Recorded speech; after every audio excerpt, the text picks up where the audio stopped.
Good evening, everybody. Welcome to our council meeting. I just like to ask for the calling of the roll, please. Mayor Sidney. Present. Reeve Eman. Present. Councillor Sobalski. Present. Councillor Dick. Present. Councillor Legree. Present. Councillor McDonald. Present. And Councillor McWhirter. Mayor Sidney, we have quorum. Thank you very much. As we gather, we would like to acknowledge on behalf of council and our community that we're meeting on the traditional territory of the Algonquin people. We would like to thank the Algonquin people and express our respect and support for their rich history, and we are extremely grateful for their many and continued displays of friendship. We also thank that all generations of people who have taken care of this land for thousands of years. Could I please have everybody rise for O Canada?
Any declaration of pecuniary interest and the general nature thereof?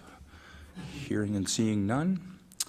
On to announcements and community events. I just want to take a moment to thank the community of Renfrew and staff and council for their patience on Saturday. Unfortunately, due to the high wind warnings and the weather, we had to postpone our Santa Claus Parade and the event at Low Square. But it will be happening this weekend. There will be the events happening at Low Square from 2 till 5, and we really hope you come out with your children and enjoy that. And then the parade will start as was planned at 5 p.m. at St. Joe's, leaving St. Joe's. So I think it's just really important to appreciate that the comments on social media and stuff, everybody was positive, and we felt bad that we made that call at the last minute, but safety is our priority and our community safety, so we made the call. So thank you for that. Anybody else have any announcements or community events they want to highlight? I don't know if there's any. I don't think so. Okay. Perfect. On to council orientation, infrastructure and public works, detailed overview. Yeah, so before I hand it over to Director Aslan, I just want to remind council that this is a learning opportunity for us, and questions are great. But if you feel you're going to be answering a very detailed question that staff may not have the direct answer, just write it down and we'll get that question answered for you later on. So if I can hand it over to Director Aslan now and for their presentation. Thank you. Thank you, Mayor Sidney, and to council. Certainly this evening is going to build upon the orientation that we gave the other night. It was sort of a higher level, and we're sort of going to grind into a little bit more detail.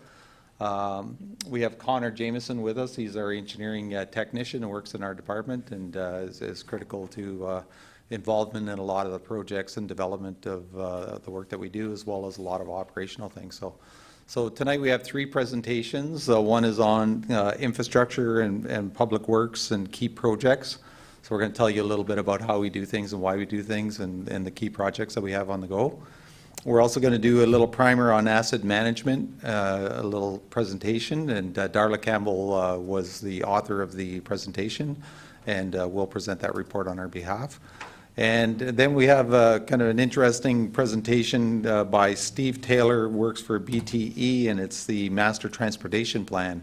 And we get to kind of look forward and look at the kind of master planning issues that are dealt with in our transportation system. So that'll give a kind of a good overview of the areas of operation of Public Works. So without further ado, we'll grind into some of the presentations, and this one is on the infrastructure and Public Works.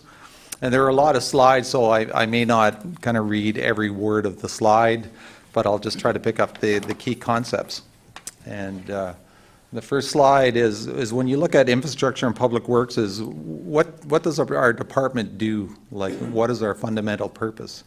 And I tried to encapsulate by these words here. We plan, we build, and we operate and maintain the infrastructure required to provide services that the community needs based on the level of services selected by council and legislation, and is supported by the municipal budget. Because, you know, and that pretty much wraps it up. There's a lot of things that we're working on to make sure that services are going to be provided in the future, as well as, you know, services that we can afford, services that people want and need, but maybe not necessarily all the services that they feel they should be getting based on how much money we have to spend on a particular issue. So while we do this, we have to do a bunch of other things like maintain compliance, manage risk and limit liability, and maintain community safety and the safety of our employees. We have to prioritize the work, because often there's a lot more work than we can get done, you know, with our staff. And in a particular, if it's snowing outside, well, we're not doing anything else but dealing with the snow, you know. So that may cause that tree to have to sit, you know, fallen down for a little bit longer than necessary until we get the roads dealt with. So then we have all kinds of expectations we have to meet from ratepayers, from other agencies and emergency services, from council and staff and the business community and developers. So there's a lot of competing interests, a lot of people we're trying to satisfy on a daily basis and try to maintain compliance. So if we look at the areas of responsibility, so is the next slide. And again, it's very broad. If you think there's 4 seasons in a year, and our work kind of changes and the equipment we use changes pretty much in every season. And you know, hunting season, not a lot happens because all our Renfrew County employees are a lot of them are off hunting. But if you think we're looking at transportation facilities, and that includes, you know, the roads and sidewalks and streetlights and multi-use paths, summer maintenance and winter control and snow dumps, water, sanitary, storm systems, and we operate and maintain those. Streetscapes, which is all the grass in the boulevards, the ditches, you know, the trees in the boulevards. There's about 1 million regulatory signs out there, anything from street name signs to stop signs to yield signs. And if you just drive down a road and count all the signs, there's like a great number of them, and there's you know, standards for retroreflectivity of the signs, and you know, all kinds of rules around signs. Fleet management is done through our department, where we maintain a motor vehicle inspection station. So all our vehicles, just like anybody else's vehicles, have to undertake inspections, annual inspections every year. So instead of bringing our vehicles to a mechanic to get it certified, we operate our own vehicle inspection station. So that comes with a bunch of responsibilities and paperwork as well. And we do that for the majority of the departments. You know, we maintain fire trucks and you know, and different recreation equipment, and as well as public works equipment as well. So it's like fleet management for the entire organization. Maintenance facilities and facilities in general in public works. So you got the municipal garage, you got the water plants and sewage plants, pump stations and water booster stations. And we operate a municipal fuel depot, so we provide fuel to, say, Renfrew Hydro, and you know, we dispense fuel and manage that activity. There's gasoline as well as diesel fuel, and we operate a gravel pit as well. That's just off Bruce Street. And we deal with all the Ontario one-call locates. So they changed the regulations as far as anytime you dig a hole, you have to call the Ontario one-call. And Ontario one-call dispatches services to us to locate our sanitary, water, and storm sewers in a specific time frame. So that ties up a lot of resources. We are on January 3rd, not on January 6th as the presentation says, but we will be doing another orientation on environmental services, and that includes the water and wastewater treatment, distribution collection systems, the waste management systems, drinking water quality, energy, greenhouse gas, environmental issues, and urban trees. So we're going to deal with that on January 3rd, but that is managed through the department as well. Okay, the next part is planning projects, and you know, what do we do when we have to start thinking about planning projects? Well, we have to identify and anticipate the needs, and we do a lot of master planning. We have water and sewer master plan that projects what the community is going to need as it grows in a certain fashion, and identifies the kind of bottlenecks that may occur at certain periods of activity and in certain periods of growth. So we have to try to stay ahead of those projects so that we don't stifle growth in the community. We have to keep up and maintain standards. As I was explaining to a councillor, that every time we rebuild a road, we look at the standards, the width of the road, the lane widths, the sidewalks, you know, there's requirements for accessibility now to get on, and there's little plates at the corners of sidewalks called TWIZIs, tactile warning indicators, so we have to upgrade, you know, those kind of infrastructure. And we have to consider the growth needs, not only to meet the demands now, but to meet the demands of that infrastructure over its service life. So we usually plan on like a 20-year horizon. And I say growth is difficult to predict, and you know, it may happen at 1%, or it may turn into a new market where it goes at 10% or 15%. So you have to really try to keep a tap on your growth rate and try to manage the activities accordingly. We have to estimate schedules of projects as well as costs, and then we're going to be entering into a budget cycle, and we're going to be, you know, bringing projects forward. We're going to have costs prepared, so a lot of those costs are unpredictable as well with the contracting markets now. You know, the prices are variable. You know, you have a range of prices for every project, and you don't really know what something costs until you actually tender it out and get a price back. So you may not be aware that that projects that are planned in the municipal environment have to comply with the Environmental Assessment Act, and the province has developed a municipal class environmental assessment process and approvals process. So most projects have to follow an environmental assessment, and that little chart you see in the top corner is kind of a flow chart for projects. So, you know, there's a phase 1 where you have to identify the problems. Phase 2 is you have to identify potential solutions. There's mandatory points of public engagement, and then based on the public engagement, you might have to go back a step, or, you know, you can proceed with a step ahead or do more detail depending on the project value. So there is quite a complex environmental assessment process that we have to follow in planning projects. And that process looks at the social, natural, and economic environments. It includes public consultation, including Aboriginal consultation as required by the province and the federal government now.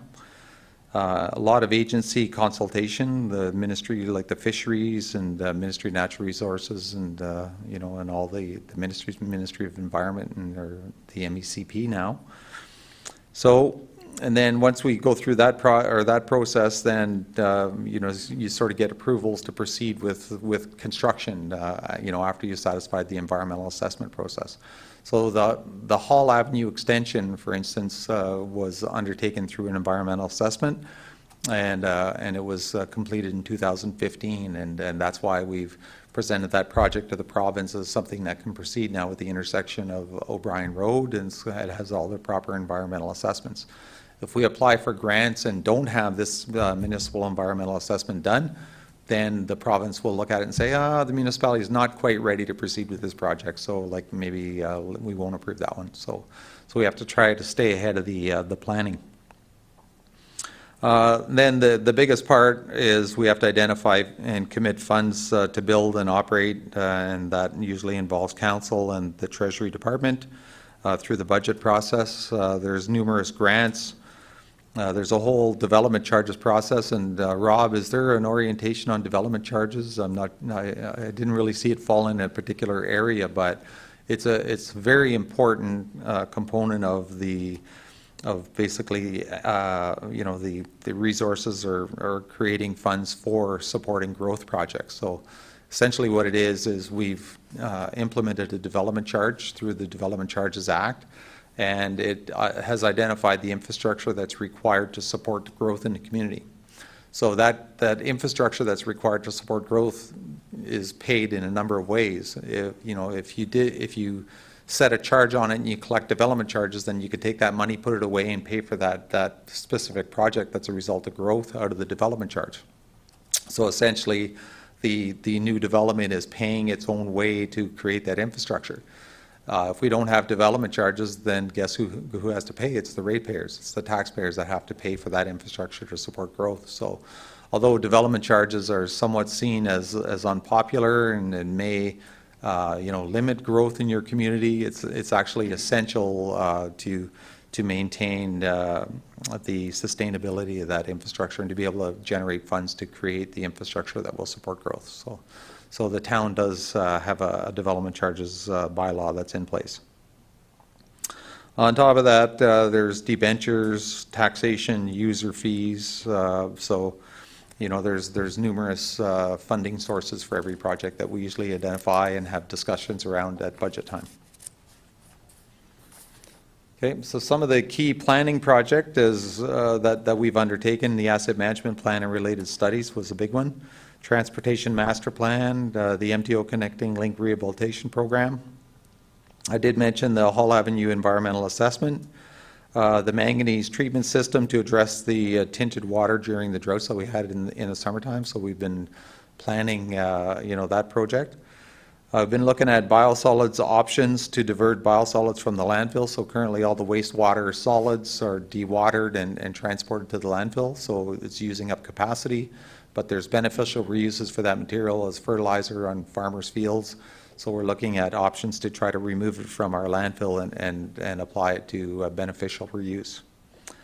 Monroe Harry is being designed, and that's essentially a storm sewer outlet project to separate some sewers in the area of Monroe, Harry, and that whole quadrant of town doesn't currently have a good storm sewer outlet. So all that water is entering into the sanitary system and flowing to the sewage plant and using up sanitary sewer capacity and causing us, like if you think all the water going to a sewage treatment plant has to be treated.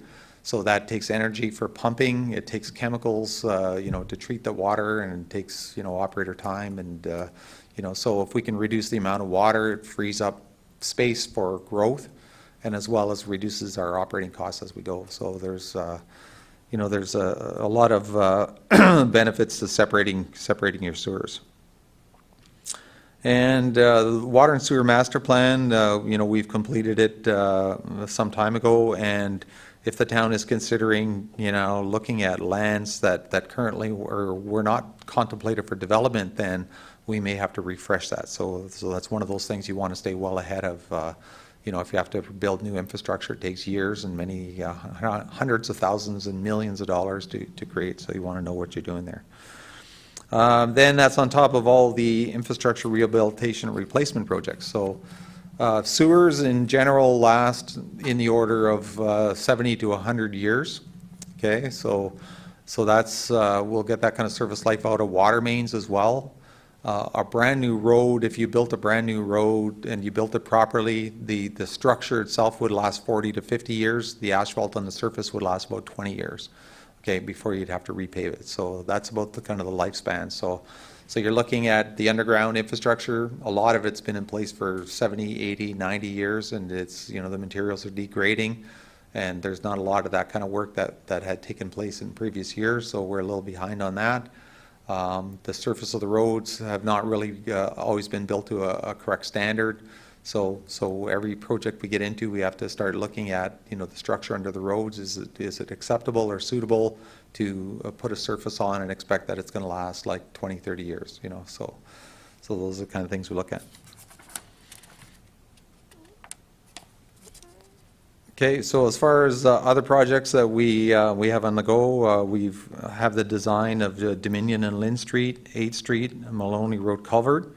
Okay, those are projects that are designed. Monroe and Harry is also being designed, but there's no commitment to proceed to construction at this time.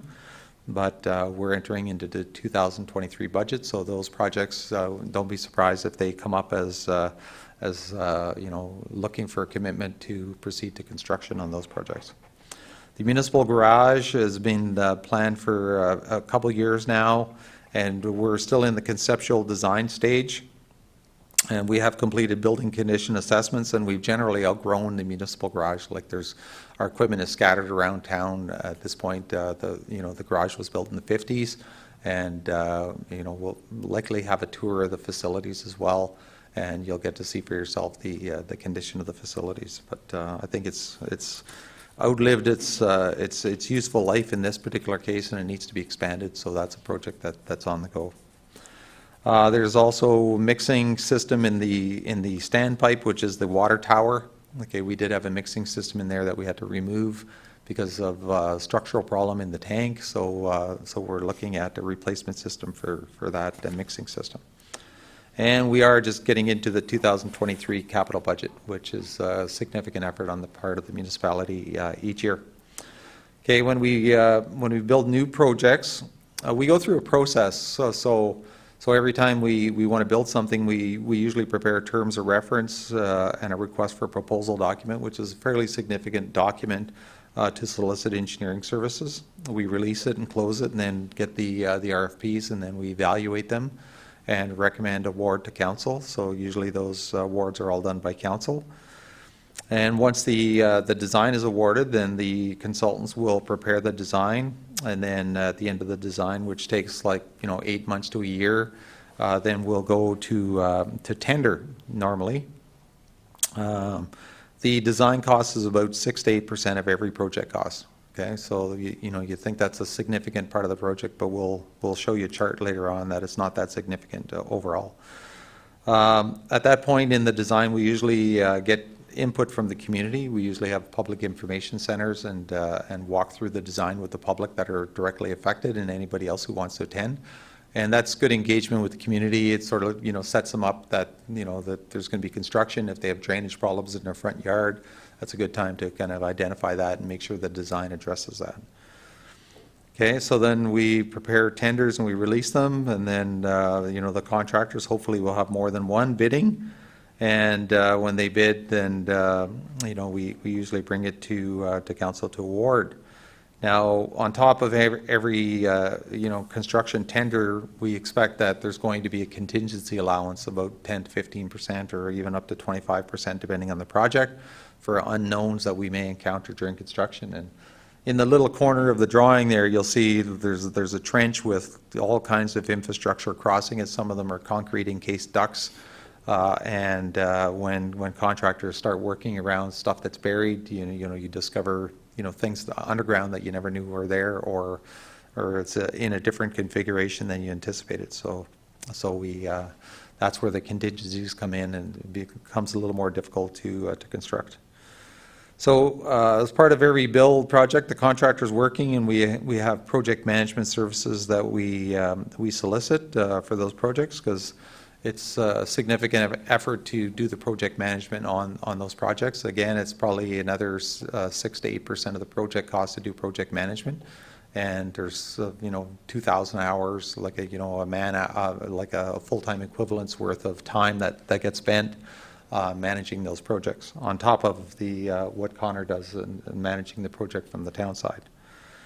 And then we commission projects, and then we close out and then do the financial part to debenture and fund them the way that they were planned to be funded when we brought it through council and got approval. So there's a lot of information here, sorry, but we'll just keep plugging away. So key build projects that funds were committed to were the Iron Prairie Ross, McAndrew, County Road 52, which is County Road 52 is a county road, but we're responsible for the sidewalks and the boulevards, and so we led a project where the county is responsible for the road. So we entered into an agreement with the county that we would undertake the project and that they would fund the road component of it, and then we would do the remaining components. And so we often do that for roads within our jurisdiction. You see the MTO connecting links are quite similar, where it's our, well, in the MTO connecting links, it's our road, but the MTO have an interest, but we take the lead, we do all the work, we get the project done, and then they provide funding. So projects that are in progress for 2023, the Joffrey, Hagen, Dufferin, that's 2023 construction awarded to Fulton. That's $2.71 million worth of work. And we're also proceeding with the Argyle, Lochiel, Obiango, and Hall water main and road rehab in 2022 to 2025. So that's a very significant project in the order of about $7.2 million. Okay, so the next just shows a graphic of the Joffrey Hague. So this is part of the public consultation documents, and you can't really see all the detail, but there's some sanitary system improvements, some storm system improvements, a bit of sidewalk replacement on Dufferin, and we do extensive review of all that infrastructure whenever we do a project in that area. In this particular case, all the roads are being full depth reconstruction because the base is insufficient to handle, and if you drive down the roads, you can you see your head would be bouncing off the roof, and because of the base is settled to a point, and that just means there's nothing underneath really to support the loads. Okay, and then we'll skip through that the next slide as well. Then we'll go to the next slide, Victoria, please. So part of the public consultations, picture's worth 1,000 words. So we try to do renderings when we can to show what a road may look like. So this is Dufferin, and we've kind of did a bit of graphic work here, to show the before and the after of what a project may look like, and we've had success in the public consultations that when people can't really visualize a set of drawings with a bunch of marks on them, but if we prepare some sketches, they're very receptive and they can imagine what the new project might look like, and that may have a little bit more patience associated with it. Okay, well, a little bit more information on the next slide on Argyle, Lochiel, Obiango. That's probably the most significant project we've had since we've done the downtown. So that takes the full length of Argyle, Lochiel, and a portion of Obiango and a portion of Hall. We were successful in getting $3.66 million between the federal and provincial governments to replace the water mains in the area. And that essentially, when we dig up the water mains, it's going to replace about half the road. Right, so then we've included in the plans that we were going to rehabilitate the remainder of the road at our cost and do any underground repairs necessary to the sanitary system and to the storm systems. So that project is being designed right now, and it's like I say, it's in the order of about $7.1 million worth of work, with $3.6 million coming from the provincial and federal governments under the Green Stream Intake 2 program. Okay, the next page kind of covers the geographic area of the Argyle and Lochiel and some of the connector streets on Patrick and Prince and the portions of Obiango. It's that really crazy bend in Obiango. We're going to look at doing something with that, and that's the subject of a slide coming up here. So again, with every project, we take a look at the inventory, we take a look at the road widths, whether parking is permitted on one side, and we rationalize whether or not the road width is acceptable, whether the sidewalks are the right. Like typically old sidewalks are built at 1.2 meters. New sidewalks should be about 1.8 meter wide, right? So when we start looking at a road reconstruction, we have to look at those sidewalks are probably going to have to be replaced, or you don't have proper wheelchair access and proper access there. So we have to a certain amount of space between the back of the sidewalk and the back of the sidewalk, or the back of the curb and the sidewalk, and then we have to kind of look at, can we fit all of the modern infrastructure at the right standard into the same geographic area, or if you have to start pushing it back and going further into the properties, then does it get into private property? Does it affect people's grading in the front lawns? So there's all kinds of aspects there that we have to consider in the design. And the devil's in the details, when you come to build it, and there's every little grading problem is going to appear during or after the construction, and you have to try to anticipate those. Okay, so the next page shows you just a a graphic of what we're looking at and some of the options we're considering for the that corner right at Opeongo. And we're looking at realigning the road such that, like the one picture sort of shows a very, very sharp turn, and I think Peter travels that road every day and probably cuts over the sidewalk many, many times. Or a lot of vehicles cut over the corner of that sidewalk. And as well on the left-hand side, there's municipal property between the road and Smiths Creek. So we're looking at beautification possibilities there. Do we take that fence down and come up with a new road alignment that sort of allows us to to fix the pedestrian movements such that the vehicles and the pedestrians aren't at risk there? We do have that the Millennium Trail that cuts right through that intersection as well, and we're looking at the best location for that and how we can realign it and sort of square up the crossing. Right now the crossing is on a kind of a skew to the road, so it's very, that sort of creates some safety hazards when snowmobiles are going across at a fairly good angle and they can't really see. It's not like a perpendicular crossing, right? So we're looking at things like that and opportunities to make it better.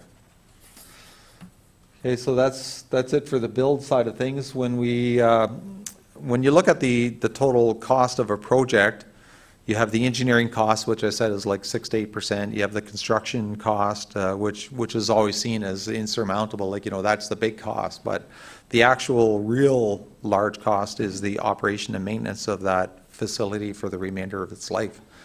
And, if you look at the overall life cycle of a project, sometimes spending a little more in construction and, making changes to the road and reducing your overall long-term operating costs will be the most cost-effective to rebuild that particular road or that piece of infrastructure. So operating costs is something that you should look at, 3 times as carefully as the construction cost, because that's where the real costs come in. And we do say it's a large cost, and the costs are in perpetuity, and they're also subject to inflation. Costs go up every year, operating costs, and we have to maintain that infrastructure forever. And if we do emergency maintenance, if something fails, we've determined that the cost is about 100 times more than if we plan to do something and plan to repair something. Like, as soon as you get into an emergency, think of the sinkhole on Rideau Street, right? And that catastrophe ended up costing hundreds of times more than fixing a piece of infrastructure before the problem occurred. Okay, and the operation also requires a lot of staff resources that are competent and well-trained. It requires the equipment, and as we add more infrastructure through development, more sidewalks, then there's more equipment that's usually required to service the same, to service more infrastructure, because there's only so many kilometers that a piece of equipment can actually do in a certain time period, and then after that you have to start adding pieces of equipment and adding pieces of labor onto it. Materials have been, over the last couple of years, some materials have not been available. This year we ran out of cement powder that we had to curtail our sidewalk reconstruction program because concrete wasn't available because there was no cement powder. And that's something we wouldn't have thought of 5 years ago. But it's the whole supply chain issue through COVID, and things like that are being affected. So key operating and maintenance projects that we've been working on: there's water treatment plant, low lift pump replacement, the wastewater treatment plant screen compactor replacement. Those are probably $70,000 or $80,000 each. Those projects. The Maloney Road culvert is something we looked at. It started off to be a guardrail project. There was a guardrail sinking, and by the time we went there and figured out why the guardrail was sinking, we found a large culvert was totally collapsed under like 40 feet of fill. And so that project now has been designed, and it's in the order of about $500,000 to replace that culvert. And it's on a key integral link. We would consider closing that portion of road as an option, but it's sort of the first entrance into the Maloney Road, so even closing it doesn't make a lot of sense. So that's something we're going to bring forward in the budget process, but it started off as an operating project and has kind of turned into a fairly large capital project. We do a lot of annual operating contracts like pavement markings, truck, grader, dozer rentals for snow removal. We have asphalt patching, contracts with various suppliers, and And also, the operations constitute a lot of water and sanitary and storm system repairs. Whenever there's a water main break, we have to fix it right away and drop everything else. So we have a crew that's dedicated to water and wastewater that will drop everything they're doing and run over and fix those. A lot of landscape maintenance. There's a lot of damage that occurs from plow damage and stuff over the winter time, and so in the springtime we have to kind of go and repair those areas as well as fix up any other landscape areas. Fleet maintenance, I think we mentioned, and Renfrew also performs winter maintenance on behalf of the county. So we have about 3 kilometers of road that we actually maintain on behalf of the county, and then we charge back the county. So that's like a 10-year contract that we've entered into. And it doesn't really make sense to have, like, the Renfrew County trucks fighting, going through town, running past our snowplows. So we've kind of coordinated that to take on their pieces of work within town, and then the level of service remains consistent through town and what have you. So, and there's a lot of work that we do in the asset management, to the linear condition ratings and upgrades and updates to the system. Okay, we're going to talk a little bit more about asset management in the next presentation, but the general principle is that every piece of infrastructure has a life cycle. Okay, it starts off in good condition, and as time goes on, it starts to deteriorate in condition, right?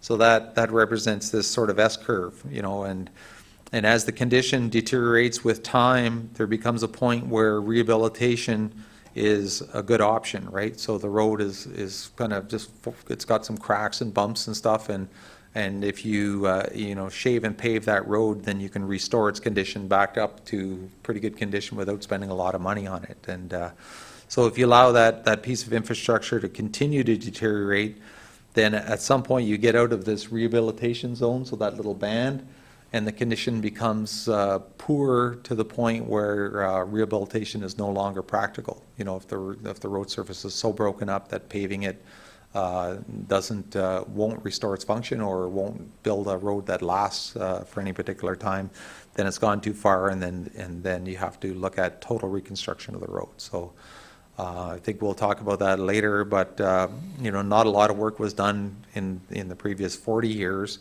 So there's a lot of infrastructure that's gone past its rehabilitation zone and gone into the full reconstruction zone. Okay, on top of all the planning and the building and the operation and maintenance, there's a lot of tracking that goes on, and some tracking is by outside agencies and some is internally. But things like the Ministry of Environment, Conservation and Parks does annual inspections of our water facilities and prepare annual reports. We do independent internal and external audits in our water system through drinking water quality management standards. We have a lot of customer call and feedback that's tracked in our databases, so we respond to the residents' concerns. And there's also mandatory participation in StatsCan surveys. So when they call us and say, okay, we need you to work 2 days and develop stats for the water system, activities over the course of the last year, and we must participate in those surveys. It's the law. So it's always something that kind of catches us, but it's useful in the end. We do daily patrols of all the roads using the foreman and the assistant foreman, and that's to comply with the minimum maintenance standards. Okay, the province, I guess municipalities used to be liable and used to have a lot of lawsuits associated with, maintenance of the roads. People would get in an accident and they would make a claim that the municipality, was at fault because they didn't adequately maintain the road. So at some point the province developed this minimum maintenance standards that provided a defense. They would stipulate what the standards were as far as maintenance. If there was a pothole, we had to fix a pothole with a certain amount of time. And if we complied with the minimum maintenance standards, then we would have an adequate defense to fight off a particular claim. And so it's a very important piece of legislation. It's always being tested in the courts, but it's provided some great value. So it's pretty much the standard now, that as far as the minimum maintenance standard for all of our roads and sidewalks and slips and falls and things, we revert back to the minimum maintenance standards. We do get a lot of feedback from council and provincial agencies and developers and other professionals as we work with them to develop projects and then just undertake our day-to-day operations. We also do a lot of peer comparisons with other directors of public works and all our networking peers. Every municipality is offering the same services, and we pretty much have similar infrastructure and have similar problems, so we lean on each other, so we're not reinventing the wheel every time we turn around. We prepare waterworks summary reports. We do independent service reviews, as Rob has just initiated, some independent service reviews for our department as well as recreation. So we welcome those to look at whether we're providing the best possible services at the most reasonable way. And we prepare salt management reports. The Environmental Protection Act is declared road salt as toxic, so we have to report the quantity of salt that we use and report that to Environment Canada, and they monitor our salt utilization. So I think we're heading in the right direction where our salt use is going down and down and down. There's a lot of science associated with salt use. And there's other products that are out there now to replace road salt, but they're quite expensive, but we always look at them as an option and see if it's practical. And we also do energy reporting to comply with the legislation now. So all the municipalities have to show that they're actually conserving energy and moving towards more efficiency, reducing greenhouse gases in their activities. So we're always undertaking those kind of activities. So I'm going to take a breath here and just turn it over to Connor. Connor does a lot of work in the asset management and infrastructure work and project management on all the construction, and he can tell you a little bit about the inventory of the infrastructure. Thank you, Mike. So I'm going to talk a lot about the infrastructure and the assets in particular. So how we maintain a database and how we keep track more or less of a lot of the infrastructure. So I remember, I think there was a question last week regarding some kilometers of water mains and stuff like that. So just to give everyone an overview of how much kilometers of roads and stuff like that, we have 135 total lane kilometers of roads. We have 50.68 kilometers of sidewalks. That includes the multi-use path. And those are those 3-meter asphalt walkways on the side of our major roads that we're constructing. We have 74.1 kilometers of water mains. We have 803 valves, 404 hydrants.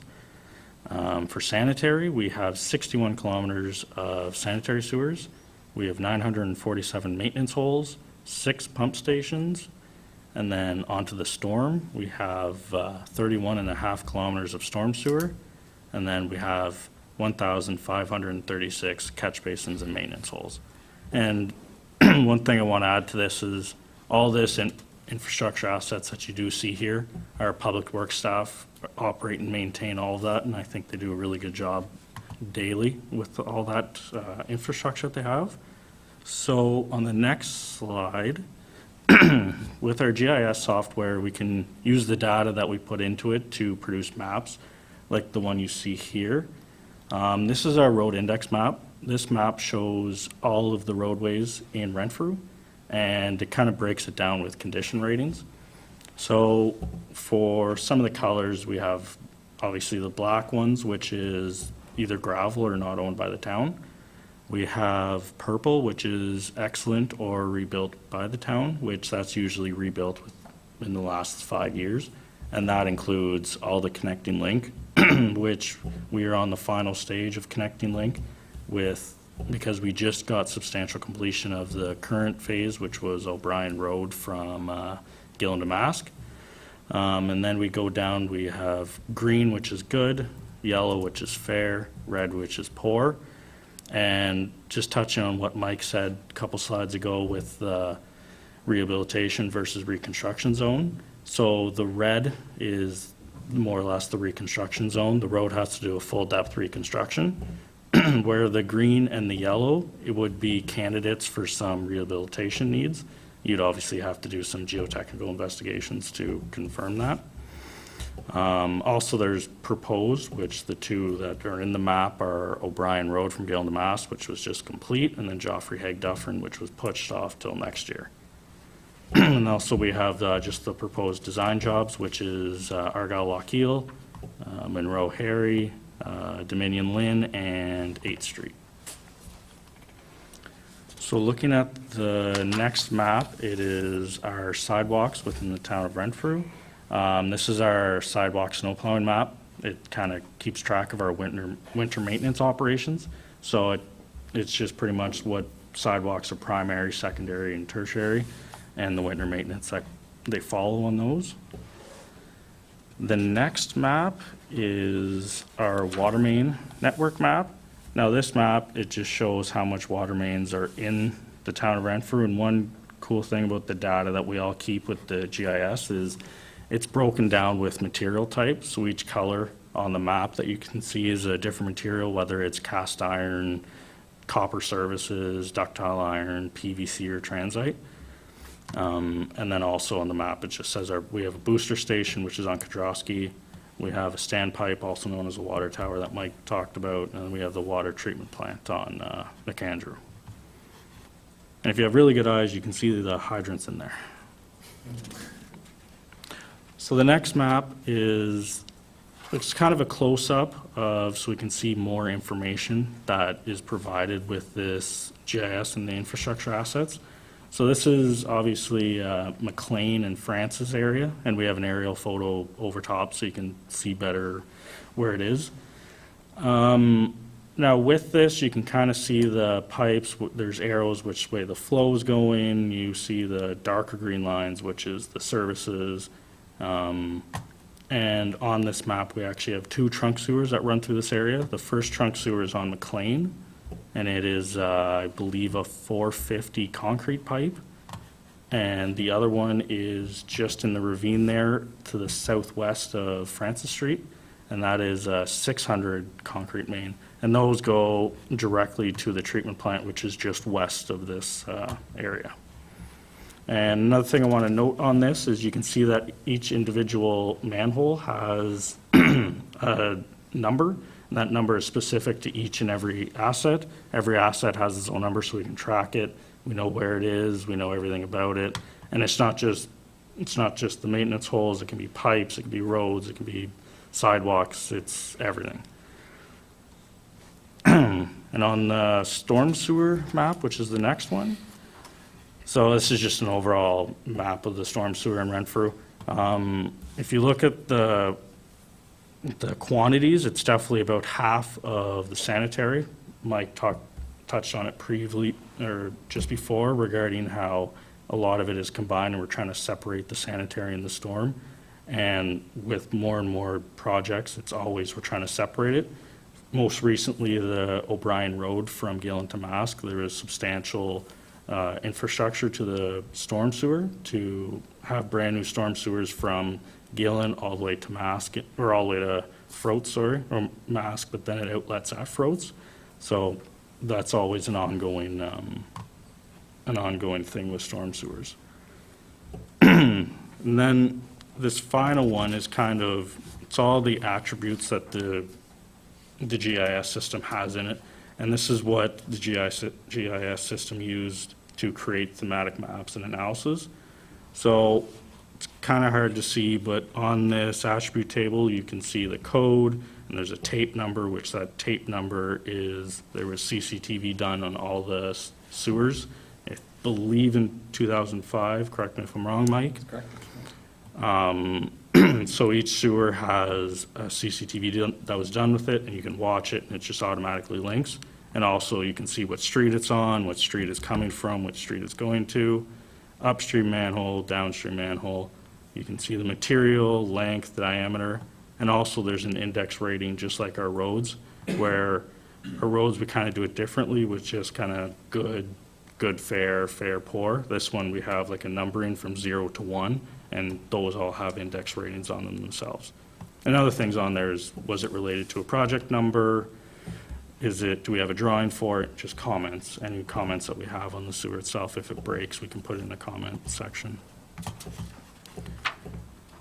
And then moving forward, if you receive any questions and do not know the answer, the department suggests get the question and write in an email and then forward it to dw@renfrew.ca for a response. Another way is ask the director for a response in person, phone, or email. Ask the CAO Tremblay to coordinate a response. Town will document all concerns and work with communications staff to provide information to frequent questions or correct misinformation. And that's it. So does anyone have any questions for us? I'm just going to check in with Director Haslund. Is there somebody waiting? Like, should we wait for questions and not waste their time? Yeah, we could do questions at the end, Okay. if you like, and the next presentation is the asset management, and I'll kind of skim through that fairly quickly. And, certainly, I know there's lots of information, and this is the condensed version, so certainly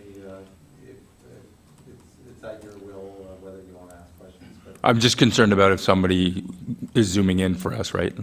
yeah, but I think they'll be patient, and Okay, that's fine. Does any councillor have a question for Director Haslund? Yes. Councillor Agree, go ahead. Through you, Mr. Mayor, to Director Aslan. Just a question on development charges. I'm just unsure, like, do we set that rate, or is that like set for us through the government? Like what we charge for? yeah, no, there's actually quite a comprehensive process in the Development Charges Act where we have to prepare a background, and we have to prepare, what level of service have we provided over the last 10 years, and we're not allowed to charge a development charge to replace, the level of service that we're currently providing. So what they look at is in the development charges background study, we anticipate, okay, these areas are going to grow. It's going to cause additional loading to our infrastructure, like, more traffic on our roads. And then what we do is they calculate a charge based on the Development Charges Act allows certain charges to be applied for growth-related projects. And then, so in Renfrew's case, when you looked at the total eligible cost that we could recover, it'd be in the order of $20-some thousand per development, per single-family dwelling, right?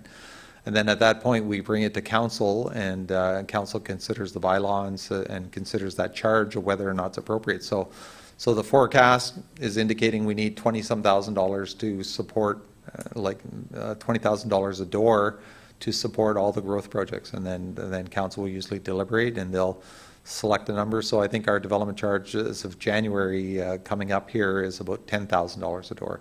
So we're roughly collecting about half the amount that we're eligible to collect to support the development and the growth of the infrastructure. So it's something that is done through the Development Charges Act, and it's done through a background study, and then council makes the final decision on the charge that they want to implement.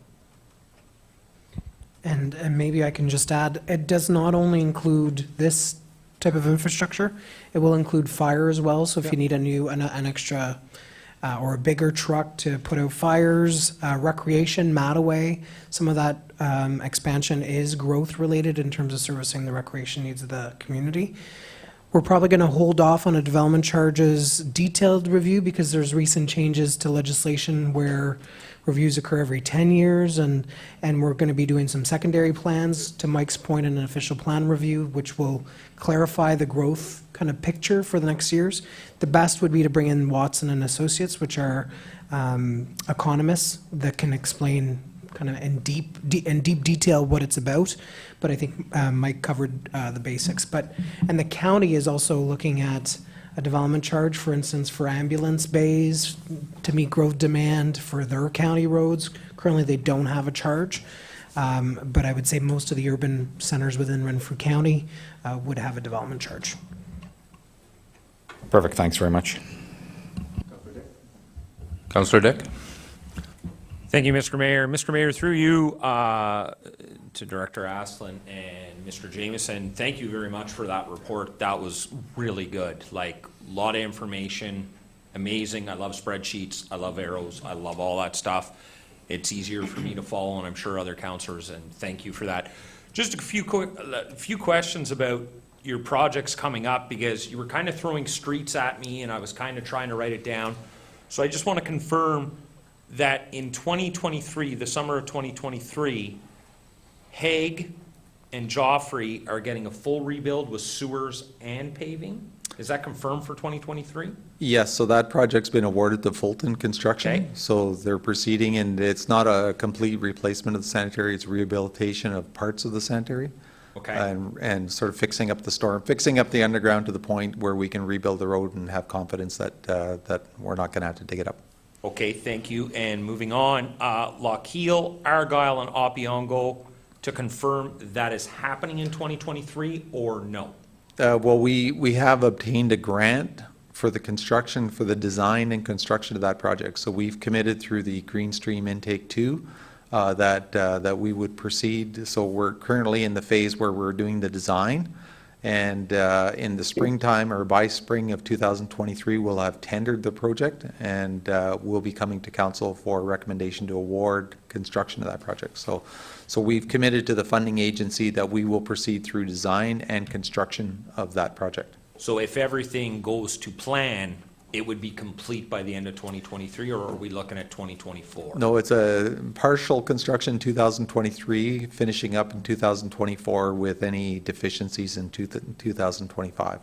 Okay, thank you. And then just moving on to Monroe, Harry, 8th, Lynn, and Dominion. Could you exactly explain how you just explained that one? Yeah, so in that particular case, the council wanted to prepare for shovel-ready projects, so they wanted to be ready to advance construction of the projects, but they weren't quite committed to actually applying funds for the construction. So the design was approved, so we have consultants that are preparing designs of all those projects, and we'll sort of stop at the end of the design and come and report to the town that this is the cost estimated to construct the works, and we may be including those projects in the 2023 budget. Thank you very much for those Okay, answers. no problem. Thank you. Any other council have any questions? Hearing none. Well, I guess we'll go on to the next presentation. So I'll just hand it back over to Director Aslan. Okay, thank you very much, Mayor Sidney and council. This next presentation is a primer on asset management. So I think Victoria is going to try to bring up the screen here. And I can also just let council know that you can access the slides on your tablets. They're if you'd like to zoom into the maps, they're appended to the agenda as well. Yes, so thank you for that. So asset management is something the municipality has passed legislation, or not the municipality, but the provincial government has passed legislation that requires all municipalities to have an asset management plan for core infrastructure, which is all the linear infrastructure we're talking about. And they've also extended the definitions in the asset management plan to require the municipalities to develop asset management plans for their vertical infrastructure, which is the water plants, the sewage plants, as well as any municipal buildings and all the other infrastructure that municipalities maintain. So the core infrastructure requirement was to be completed in July of 2022, and we have prepared an asset management plan that complies with the regulations. And we are finishing up the project to do the other parts that will be required in 2024 and 2025. So in general, why asset management? This is an overview of what we're going to be talking about. We're going to talk about why asset management and the alignment to the regulatory rules, some of the key principles and what council's roles and next steps are, and give you an opportunity to ask any questions about asset management. And this will remain at fairly high level here. Okay, so why asset management is it provides some improved financial performance of a way to manage our municipal assets, and it allows us to make informed decisions over those assets based on their conditions. Okay, it also allows us to manage any risks associated with failure of the infrastructure. So if something is deteriorating, we can assess what the risks are to the environment and all of the different aspects, to the level of service and what have you. It demonstrates that there's social responsibility in reducing emissions from our infrastructure. Enhanced reputation in that if we provide the services the community needs and we take care of the municipal infrastructure, I think the residents of Renfrew expect that the municipality is going to look after the assets that provide services to them. Okay, it also creates for a better improvement on the organizational sustainability. So the municipalities, when they build infrastructure, they're committed to maintain it. We talked about the operating cost being the major portion of the project. So when we build a project, and if we look at the asset management and look at all its principles, then when we're building a project, we're committing to actually operating and maintaining that and in a sustainable manner. So we should be basically developing infrastructure the municipality can afford to operate into its future years. And we're also looking at improved efficiencies and effectiveness in the overall infrastructure picture. So the next slide is we have to invest wisely over the long term, and here we show kind of, I guess we jumped one slide ahead here. So can you go backwards one slide? Yeah. So here is just a picture of our water tower. So we've basically rebuilt our standpipe. And we've gone in and done a major recoating in 2010 and 2011, and then we went back in this year, for instance, to do some remedial works, and there was a couple of little spots that were forming, so we went in there and spent some money to maintain it, and then we upgraded our branding at the same time. So we are looking at that piece of infrastructure there is one of the core infrastructure that's going to provide, water and wastewater services to the community, as a core function.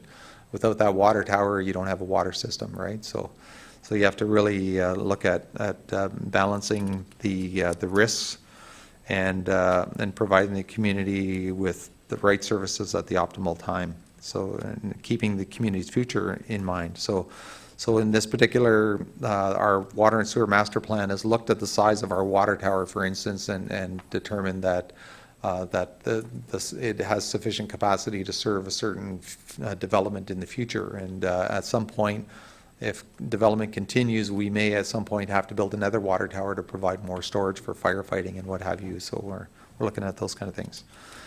How does the asset management deliver value to the community? Well, it provides that inventory, the system, so we can assess what the performance of that infrastructure is, and we're doing it all the time. Every time we drive down a road, we're sort of providing a rating on it in our own minds, and that's based on the performance. You're mitigating risks associated with failure of the infrastructure and liability associated with accidents and different other risks of the infrastructure. And then we also look at the cost. So there's a sort of a balance between risk, performance, and cost that the asset management systems look at. Okay, the asset management does provide services in a number of categories, and to deliver the service, you have to kind of understand, what assets do you have, and what levels of service do you expect from the assets to, what level of service should those assets deliver. Also, you have to look at what strategies are you going to implement to maintain and meet the level of service, and as well, what investments are going to be required in that infrastructure to maintain the level of service. And if you don't invest in the right time and in the right kind of projects, then your levels of service are going to reduce, and then pretty soon you won't be providing the level of service. And the little box chart there gives you sort of a number of categories: water, wastewater, storm, roads, bridges, buildings, fleet, waste, and sidewalks. So there's a lot of different assets and worth hundreds of millions of dollars when you add it all up. The FCM, the Canadian Federation of Canadian Municipalities, has adopted what they call an asset management readiness scale. So it looks at 5 components, including policy and governance, people and leadership, data and information, planning and decision making, and contribution to asset management practice. So the municipality is sort of maturing in its journey in asset management, and we've actually created a staff committee from multiple departments, including finance and Connor and recreation, and there's a couple of people from finance to actually bring asset management through the corporation and start actually using the practices in the asset management, the language, the culture, to ingrain it across all different departments and start making decisions around proper asset management principles. And so that requires the staff to to attend workshops and be educated in the language, as well as all the principles associated with asset management. So there's a lot of work ahead for our steering committee and our working group for asset management to become more mature. Not that they're immature, but yeah.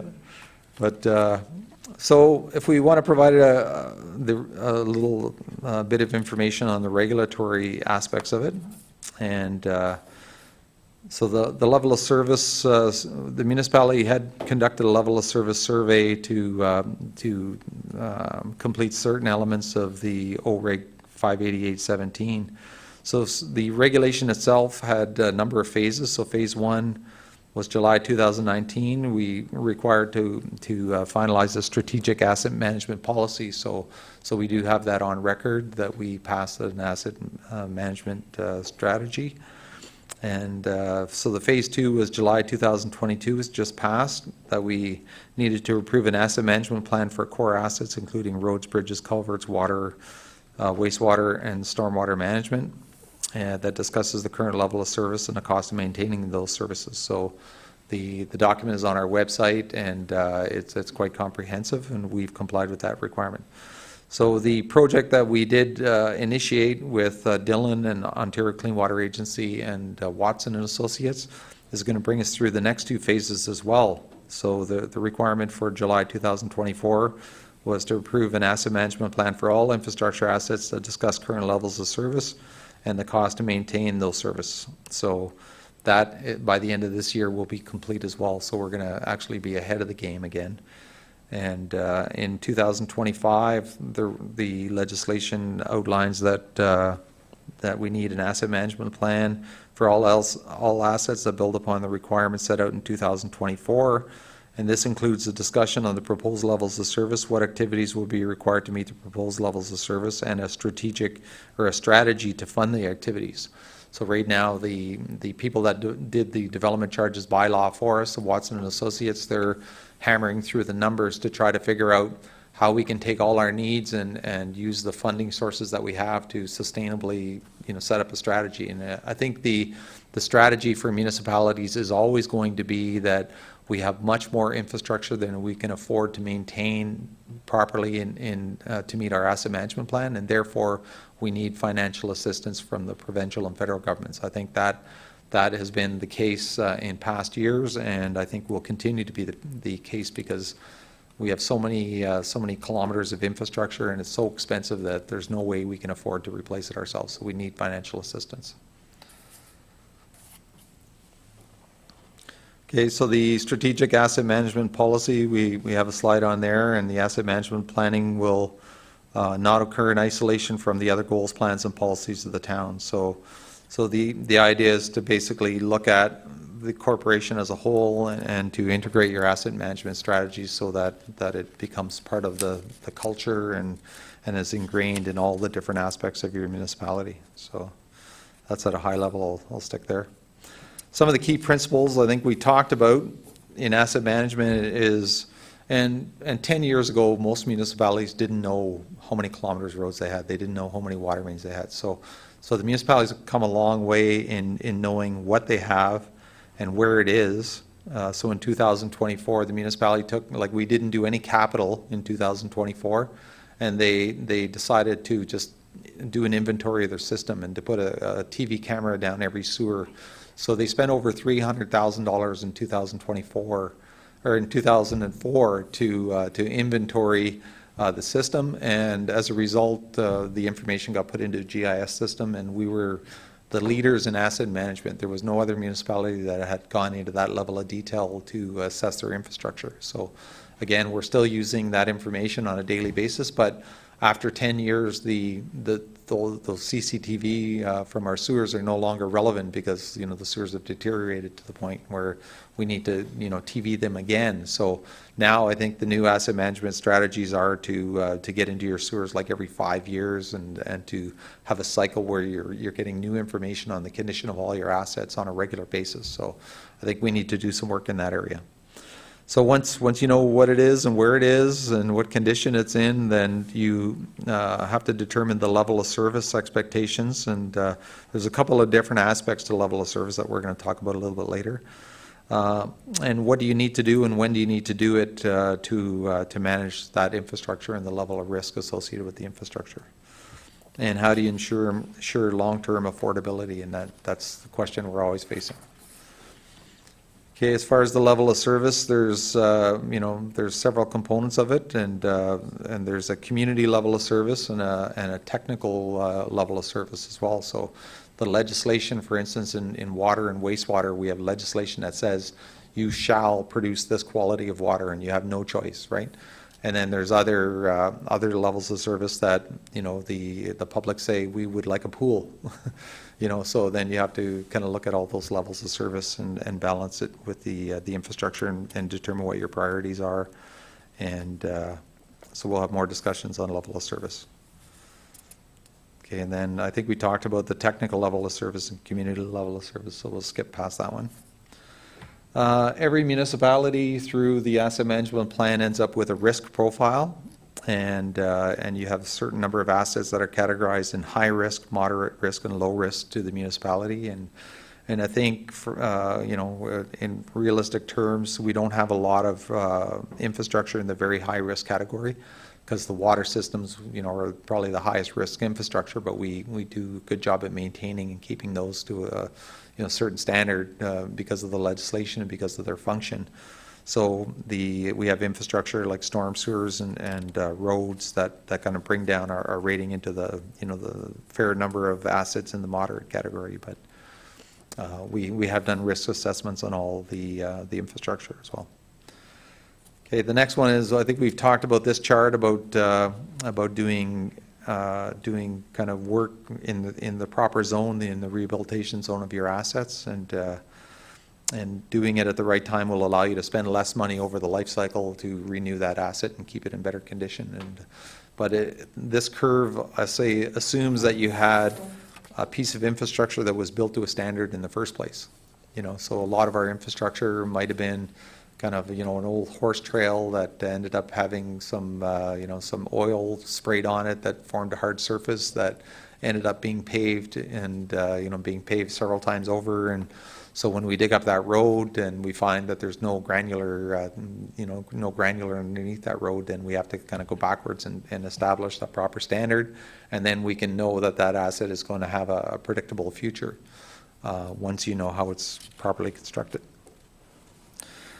And council's roles and the next step in the asset management plan is there's regulatory requirements for an annual report to council on the progress of our asset management. So the full update is required by 2027. I think we will be ahead of that in our asset management program. Enhancements to your asset management system will include green assets and assessment of vulnerabilities caused by climate change. It's a kind of a big issue now where we're, the municipality or the government is saying that we have to start planning for climate change. And how do you do that, right? And we know that rainstorms, for instance, are becoming more frequent. There's already design factors saying we should plan for 15% more than what we traditionally design for say, storm sewers. And that's for resiliency towards climate change. And so we have started to address that in our designs. And guess what? When you make a pipe 15% bigger, it's going to cost 20% more. And so you're going to have to look at even more cost to build the infrastructure needed for your community compared to what it was 10 years ago.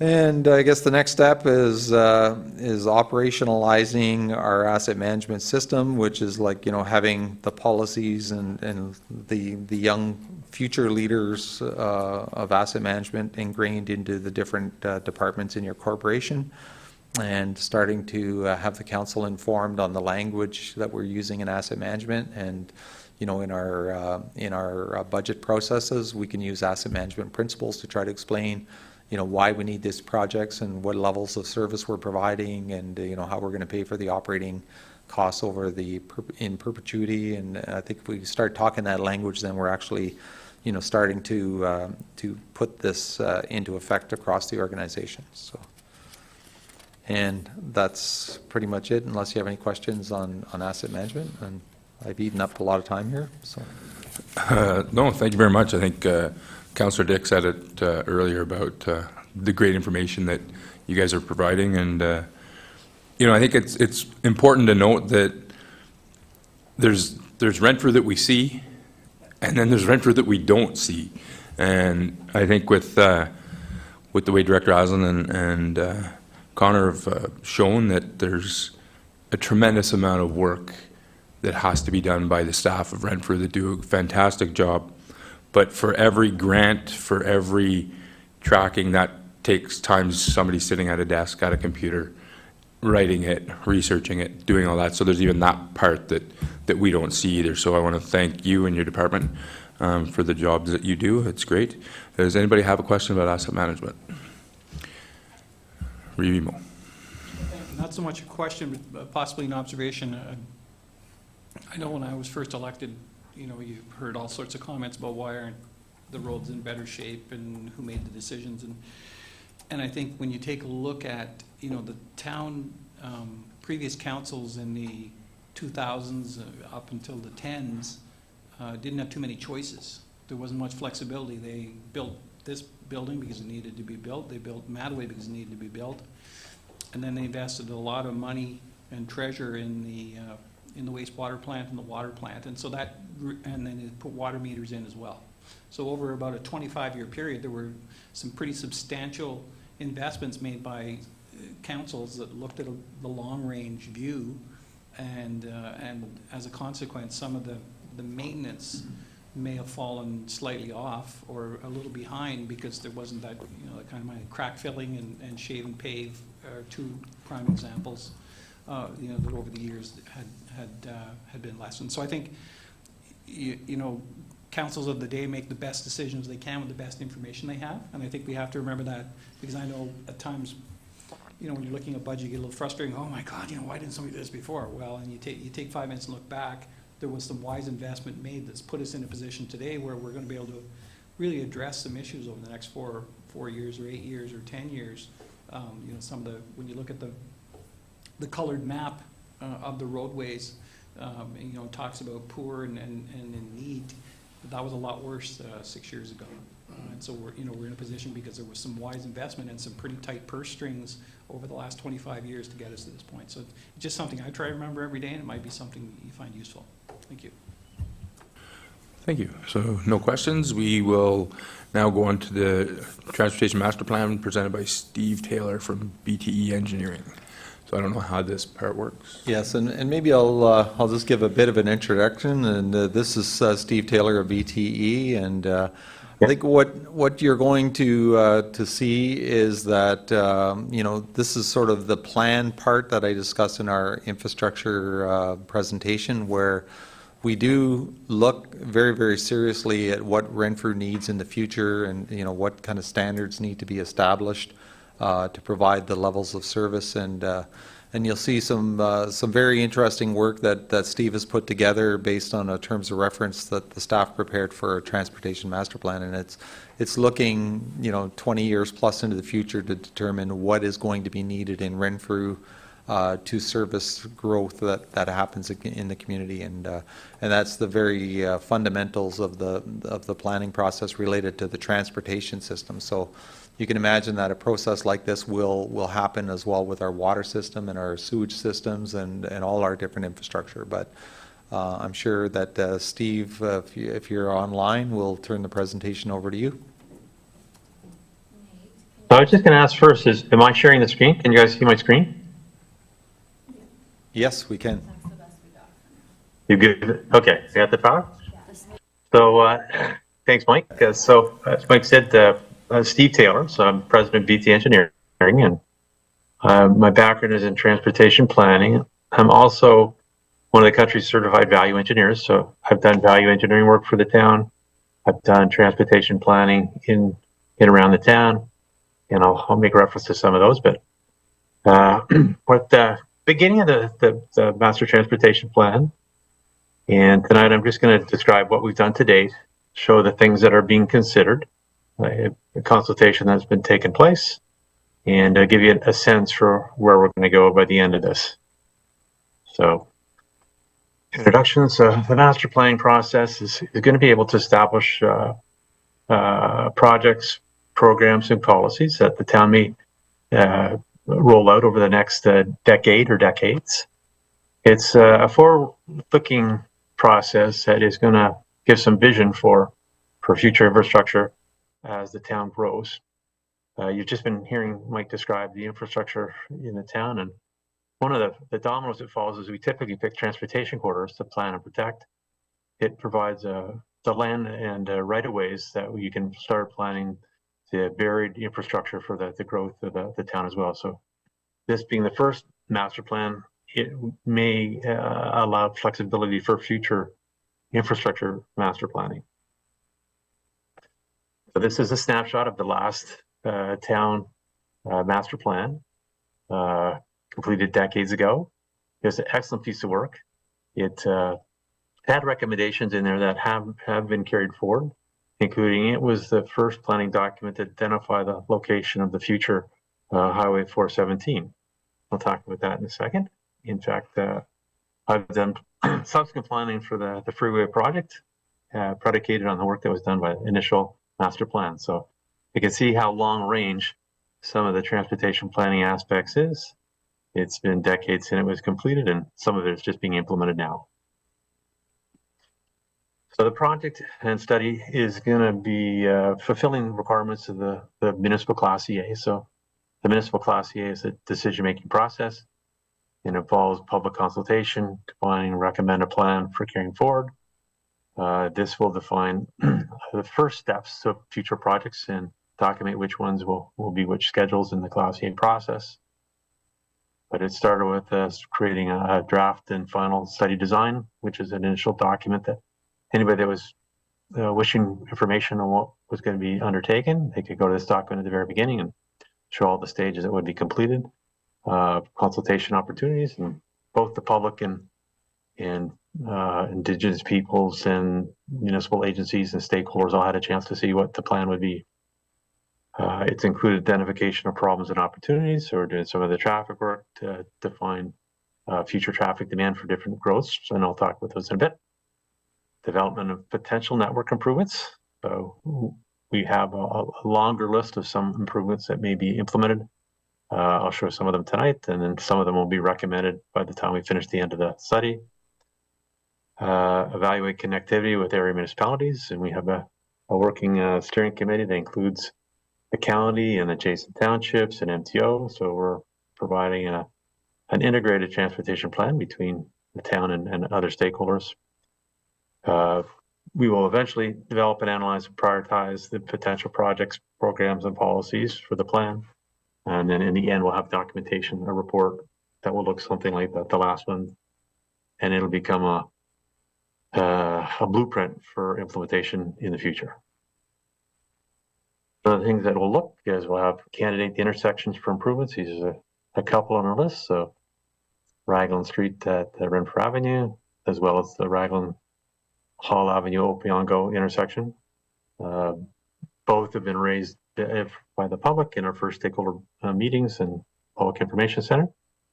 They will be part of the plan. Programs and policies.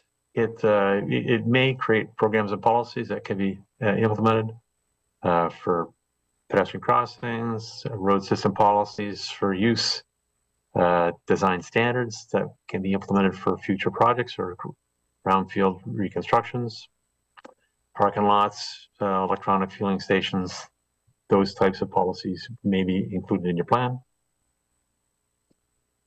Coordination with ongoing road construction projects that Mike was describing. So we've been providing some advice for design consistency for what may be in the transportation plan with respect to design consistency in the town for these projects and others.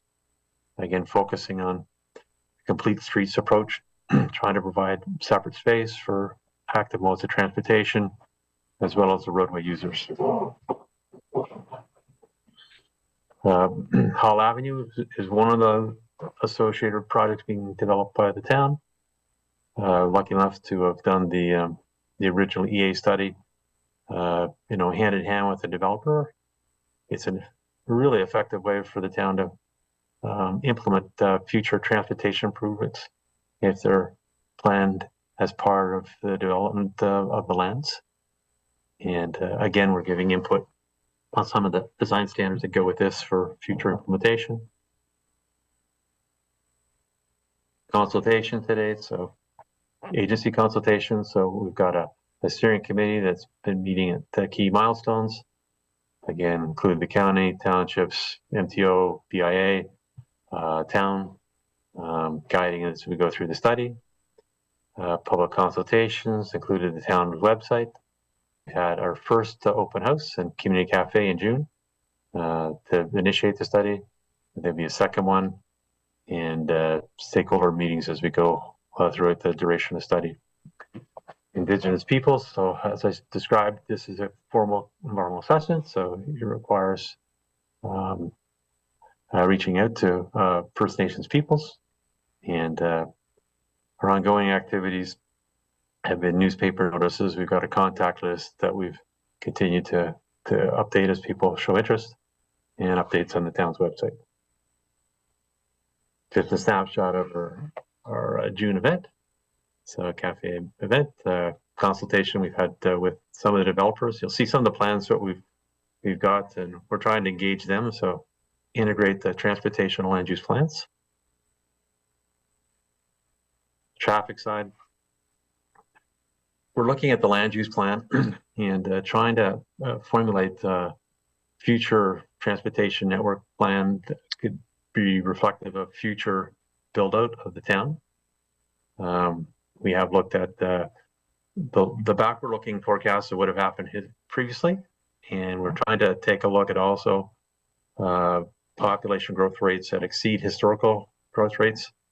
Our advice has been that with the completion of 417 and the freeway, as well as the change from the pandemic where there's more work at home, we expect that there'll be increased population levels in the town of Renfrew.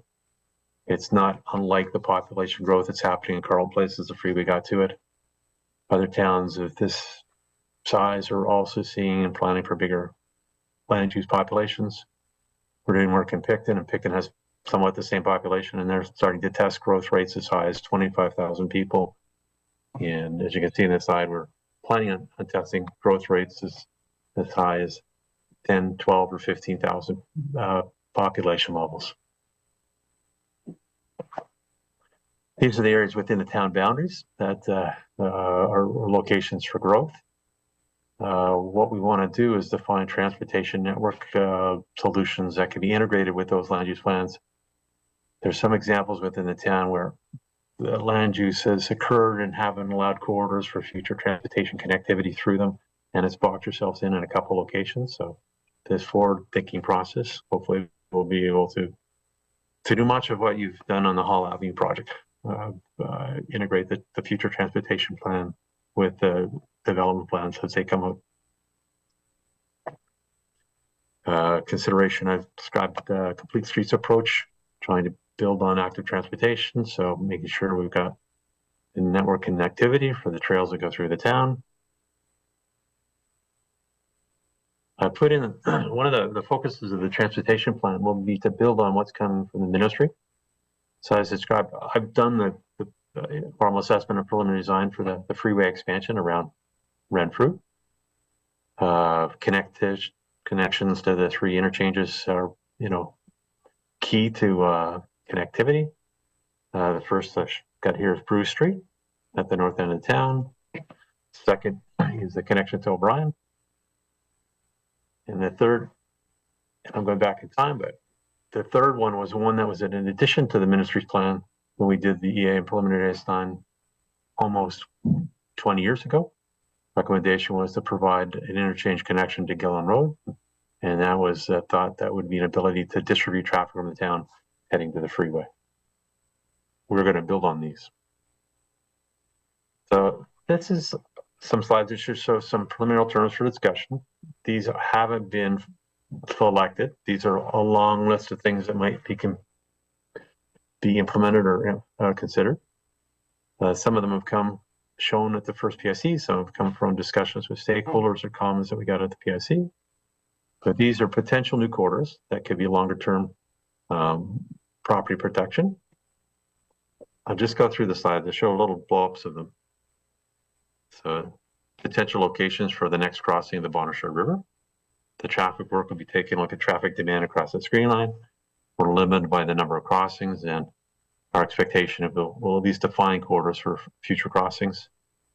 And Horton Township are interested in it because they bound so close to the town of Renfrew. Steve, I'm not sure if you can hear me. I think we're one slide behind on the presentation. Really? Are you? Okay. Okay, so now. What yeah. slide are you looking at, Mike? So now we're looking at your proposed, map with some of the routes on it. So I think we're good now. Sorry, I did my back to.